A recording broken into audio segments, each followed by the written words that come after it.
For today's video naman po, ay samahan niyo po akong magmeryenda muna dito. Siyempre, ang kinakain ko po ay itong dark chocolate ice cream ko kasi hanggang ngayon ay hindi pa rin po nauubos.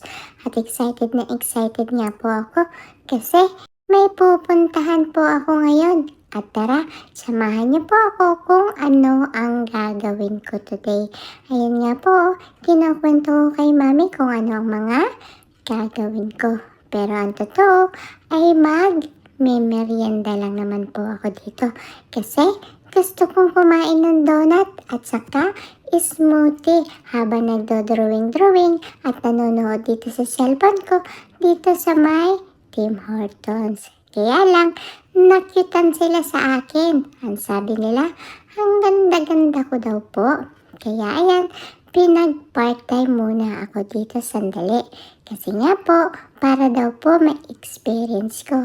At sobrang tuwang-tuwa po ako kasi naramdaman ko kung paano ang maging little team member. Ayan nga po, enjoy na enjoy po ako. At syempre, pinapakita sa akin ang iba't ibang sulok. Meron itong store na to. Pag po kayo mag-alala, gabi na po yan at wala nang masyadong tao. Kaya okay lang naman po paminsan-minsan. Ayun nga po, pinapakilala sa akin yung iba't ibang klase ng donut. Meron kami.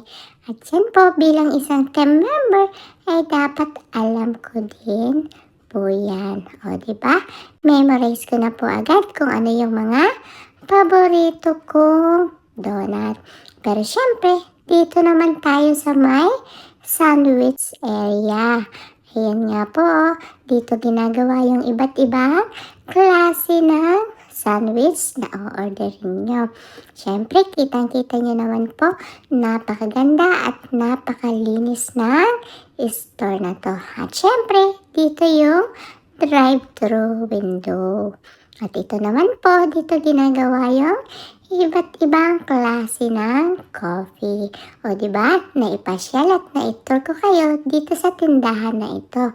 Sigurado, bibili kayo kasi kitang-kita nyo, napakalinis na tindahan. At syempre, gumagawa din po ako ng mga backup dito. Kaya ayan po, nagpupulpod po ako ng mga iba't ibang klase ng box. Ito nga po yung pizza box kasi meron din po pizza dito. O diba? Ang dami-dami ko pong nagawa today bilang isang little cute team member. Yun lang po ang kwento ko po sa inyo at sana natuwa ko po kayo sa story ko today. Mag-iingat po kayo palagi. Bye-bye po, Mama.